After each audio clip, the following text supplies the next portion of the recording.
다 같이 사로신경으로 신앙 고백하심으로 새벽 기도회를 하나님께 드리겠습니다.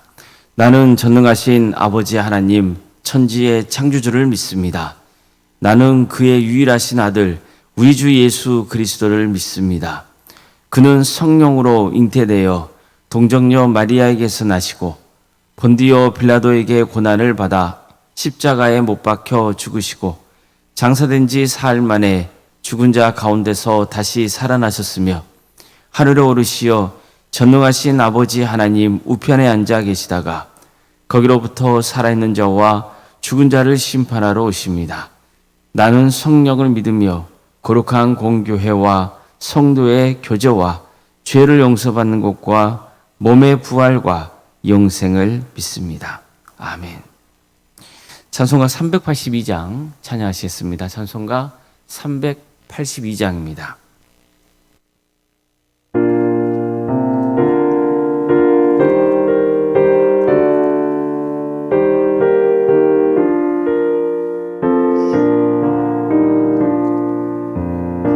근심 걱정 말아라 주 너를 지키리 주 날개 밑에 걸어 주 너를 지키리 주 너를 지키리 아무 때나 어디서나 주 너를 지키리 늘 지켜주시리 어려워 낙심될 때에 주 너를 지키리 위험한 일을 당할 때 주 너를 지키리 주 너를 지키리 아무 때나 어디서나 주 너를 지키리 늘 지켜주시리 벗을 것 미리 하시고 주 너를 지키리 구하는 것을 주시며 주 너를 지키리 주 너를 지키리 아무 때나 어디서나 주 너를 지키리 늘 지켜주시리 어려운 시험 당해도 주 너를 지키리 구주의 품에 걸어 주 너를 지키리 주 너를 지키리 아무 때나 어디서나 주 너를 지키리 늘 지켜주시리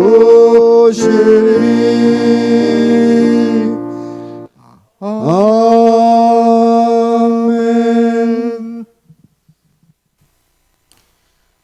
하나님의 말씀 함께 보겠습니다. 신명기 19장 1절에서 13절까지 말씀입니다. 신명기 19장 1절에서 13절 말씀입니다.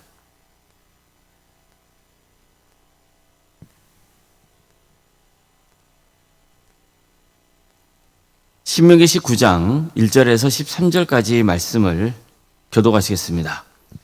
내 하나님 여호와께서 이 여러 민족을 멸절하시고 내 하나님 여호와께서 그 땅을 내게 주심으로 내가 그것을 받고 그들의 성읍과 가옥에 거주할 때에 내 하나님 여호와께서 내게 기업으로 주신 땅 가운데서 새 성읍을 너를 위하여 구별하고 내 하나님 여호와께서 내게 기업으로 주시는 땅 전체를 새 구역으로 나누어 길을 닫고 모든 살인자를 그 성읍으로 도피하게 하라.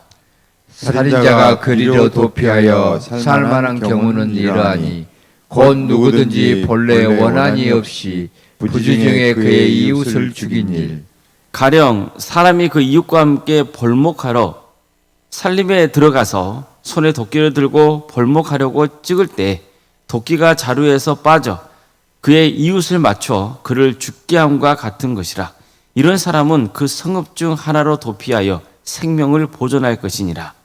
그 사람이 그에게 본래 원한이 없으니 죽이기에 합당하지 아니하나 두렵건대 그 피를 보복하는 자의 마음이 복수시에 불타서 살인자를 뒤쫓는데 그 가는 길이 멀며 그를 따라 잡아 죽일까 하노라. 그러므로 내가 내게 명령하기를 새 성읍을 너희 위하여 구별하라 하노라. 내 하나님 여호와께서 내 조상들에게 맹시하신 대로 내 지경을 넓혀 내 조상들에게 주리라 말씀하신 땅을 다 내게 주실 때 또 너희가 오늘 내가 너에게 명하는 이 모든 명령을 지켜 행하여 내 하나님 여호와를 사랑하고 항상 그의 길로 행할 때에는 이 셋 외에 새 성읍을 더하여 내 하나님 여호와께서 내게 기업으로 주시는 땅에서 무죄한 피를 흘리지 말라.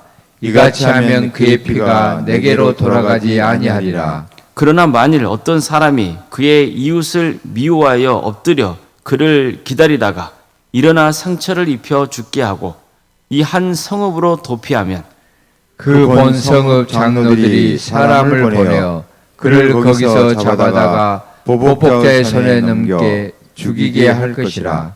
내 눈이 그를 긍휼히 여기지 말고 무죄한 피를 흘린 자를 이스라엘에서 제하라. 그리하면 내게 복이 있으리라. 아멘. 오늘 새벽기를 드리며 하나님의 은혜를 간구하는 모든 성도님들의 삶의 자리마다 또 하나님께서 친히 세우시고 다스리시는 광주 동암교회에 하나님의 은혜와 평강이 늘 충만하기를 주님의 이름으로 축원합니다. 오늘 본문은 도피성 제도에 관한 것입니다. 도피성 제도에 대해서는 이미 민수기에서 자세히 살펴본 적이 있습니다. 하나님은 요단강을 기준으로 요단 동편에 3개, 요단 서편에 3개 이렇게 총 6개의 도피성을 세우라고 명하셨습니다. 즉 각 지파가 레인들을 위해 제공한 성읍 48개 중에서 6개를 도피성으로 제공하라는 겁니다. 도피성을 세우게 하신 목적은 의도치 않게 살인을 저지른 사람의 생명을 보호하기 위해서였습니다. 고의가 아니라 부지 중에 살인을 저지른 사람이 있다면 일단 도피성으로 빨리 피해야 합니다. 그러면 생명을 건질 수 있었습니다. 당시에는 죽음을 당한 사람의 친족이 살인자를 직접 죽일 수 있었습니다. 이렇게 살인자를 죽일 수 있는 고난을 가진 사람을 가리켜서 고엘이라고 불렀습니다. 혹은 피해 보복자라고도 했습니다. 이들이 자기 친족을 죽인 살인자를 처형하는 것은 정당한 일로 간주됐습니다. 따라서 부지 중에 살인을 저진 자는 고일이 쫓아와서 죽이기 전에 빨리 도피성으로 피해야 했습니다. 그러니까 도피성은 멀리 있으면 안 되겠죠. 또 도피성으로 가는 길이 잘 닦여져 있어야 했습니다. 그래야만 살인자가 도피성으로 빨리 피할 수 있기 때문이죠. 살인자가 도피성으로 피하면 그 사람은 재판 절차를 거치게 됩니다. 그래서 재판 결과 의롭지 않게 사람을 죽인 것으로 판결이 나오면 그는 평생 도피성에서 지내야 했습니다. 반대로 의도적인 살인으로 밝혀지면 그 사람은 도피성에서 보호받지 못합니다. 그를 끌어다가 처형해야 했습니다. 부지 중에 살인을 저질렀다고 해서 모든 책임으로부터 면제되는 것은 또 아닙니다. 사실 도피성에서 지낸다는 것은 더 이상 가족과 함께 지낼 수 없다는 뜻이기도 했습니다. 따라서 이 역시 비록 의도적으로 살인을 저지른 것은 아니나 사람의 생명을 해친 것에 대해서 일정한 책임을 지도록 했던 겁니다. 하지만 만약 그가 도피성을 벗어나면 상황은 달라집니다. 만약 도피성을 벗어나 있을 때 고일이 그를 보고 죽인다면 또 이건 정당한 것으로 여겨졌습니다. 그래서 죽지 않고 계속 살려면 어디 있어야 되는 거예요? 무조건 도피성 안에 있어야 되는 겁니다. 단 도피성에서 벗어날 수 있는 유일한 방법이 있습니다. 그게 뭐였습니까? 대제사장이 죽는 겁니다. 그러면 대제사장이 살인자의 죄를 대신하여 죽는 것으로 간주해서 살인자는 이제 도피성을 떠나 가족의 품으로 돌아갈 수 있었습니다. 이런 내용이 민수기에 자세히 소개되고 있습니다. 오늘 본문도 마찬가지예요. 모세는 다시 한번 설교에서 도피성 제도를 언급합니다. 그는 백성들에게 도피성 3개를 세우라 했어요. 그런 다음 길을 잘 닦아서 모든 살인자가 도피성으로 피신할 수 있게 하라고 명했던 겁니다.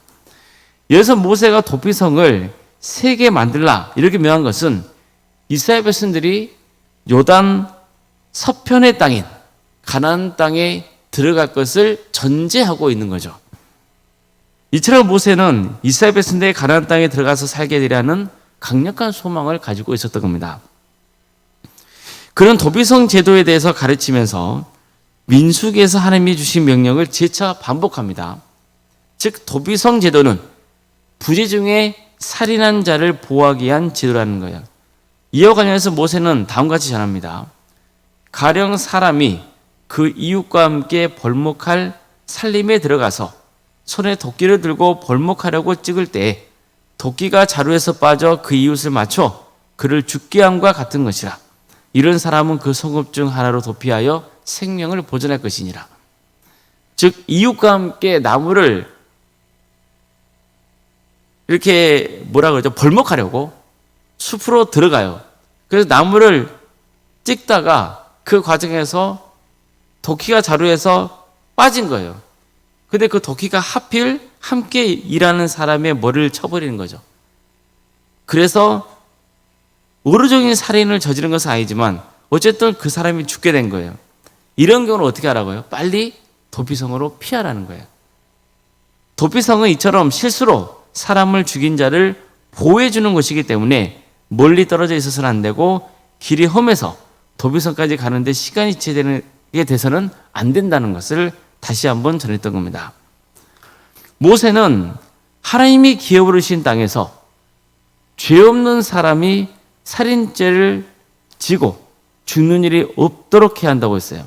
또 반대로 어떤 사람이 이웃을 미워해서 의도적으로 살인을 저질렀다면 비록 그가 도피성을 피했다 하더라도 끌어내서 반드시 죽여야 했습니다.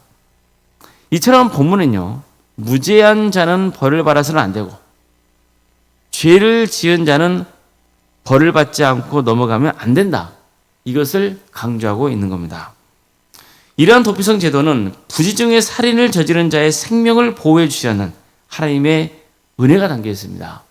동시에 고의로 살인한 자는 의미 책임을 묻게 하시는 하나님의 정의가 담겨 있습니다. 요약하면 하나님의 사랑과 공의를 잘 드러내주는 제도가 도피성 제도였던 겁니다. 특히 오늘 본문에서는 나오지 않지만 민수기에서 전하고 있는 도피성 제도를 보면 앞서 이미 말씀드린 대로 대제사장이 죽을 때야 비로소 살인을 저질렀던 그 사람은 공식적으로 자기 집으로 돌아올 수 있었습니다. 자, 그렇다면 이것은 무엇을 가르쳐주고 있습니까? 내 죄를 대신 지고 십자가에 달려 죽으신 예수님입니다.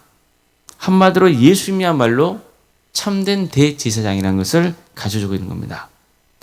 대제사장이 죽어야만 온전한 자유인이 돼서 집으로 돌아갈 수 있다는 것은 대제사장이 살인자의 죄를 대신 지고 죽었다는 의미가 들어있는 거예요. 그렇다면 오늘날 내 죄를 대신 지고 죽으신 분은 누구세요? 내가 누구 때문에 죄와 사망에서 해방된 겁니까? 예수님이죠. 따라서 예수님이야말로 우리의 대제사장이신 겁니다. 뿐만 아니라 도비성 제도는 교회의 본질을 가르쳐줍니다. 즉 교회는 죄를 용서받은 자들의 모임이라는 거예요. 우리는 도비성이 레인이 사는 성읍에 세워졌다는 것을 유념해야 됩니다. 이것은 교회는 죄인을 돌보는 장소에 한다는 것도 가르쳐주고 있는 거예요. 교회는 죄를 지은 자들을 정죄하는 것이 아니라 피난처가 되어줘야 되는 거예요. 삶에 지치고 죄로 무너진 사람들이 교회에 와서 주님의 말씀을 듣고 또 위로를 받으며 함께 치유되고 회복되는 거룩한 공동체가 하는 겁니다. 이처럼 교회는요, 치유와 회복의 공동체가 되어야 됩니다. 그러면 어떻게 해야 됩니까? 내가 용서받은 죄인이라는 것을 늘 고백할 수 있어야 되는 겁니다. 나만 아니라 내 이웃도 용서받은 죄인인 거죠. 그러면 어떻게 해야 될 겁니까? 용서받은 죄인이라는 그 사실을 늘 인용하면서 겸손하게 주님을 바라보며 살아가야 되는 겁니다.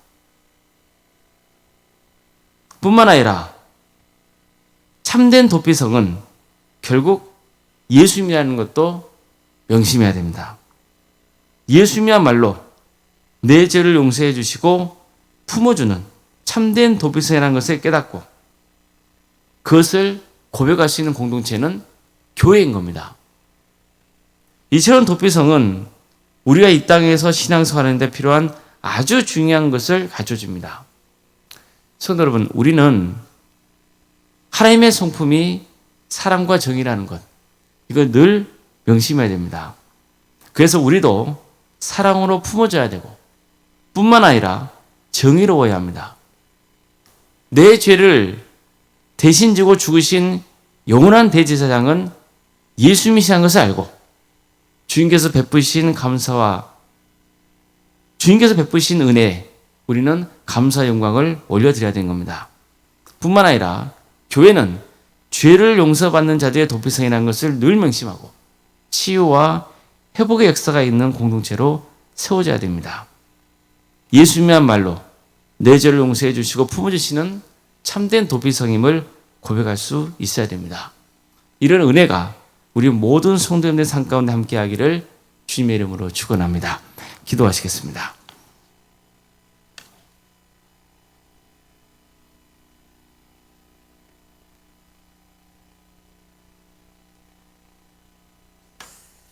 사랑하는 하나님, 오늘도 우리에게 새로운 나라를 이렇게 주시고 하나님의 은혜 속에 살아갈 수 있도록 인도해 주셔서 감사드립니다. 우리는 죽어 마땅한 죄인에 불과하나 주님께서 우리에게 살 길을 열어주시고 구원의 은혜를 베풀어 주셔서 우리에게 소망이 있음을 고백합니다. 우리가 용서받은 죄인임을 늘 기억하고 겸손하게 주의 뜻을 행하게 하여 주시고 참된 대제사장이신 예수 그리스도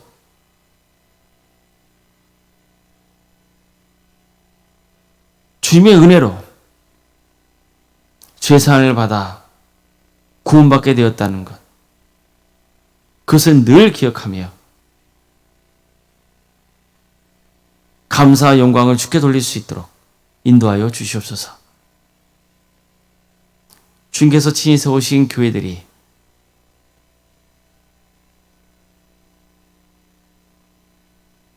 거룩한 도피성이 되게 해주시고 이 교회를 통하여서 많은 영혼들이 치유받고 변화되고 회복되는 역사가 있도록 인도하여 주시옵소서. 그래서 영원히 살고 주 예수 그리스도를 믿는 거룩한 공동체로 하나님께 영광 돌리는 교회로 세워지게 하여 주시옵소서. 하나님의 역사로 신앙의 명가를 세워가고 예수님의 말씀으로 인자를 양성하고 성령님의 능력으로 선한 영향을 끼치는 공동체가 되게 하여 주시옵소서.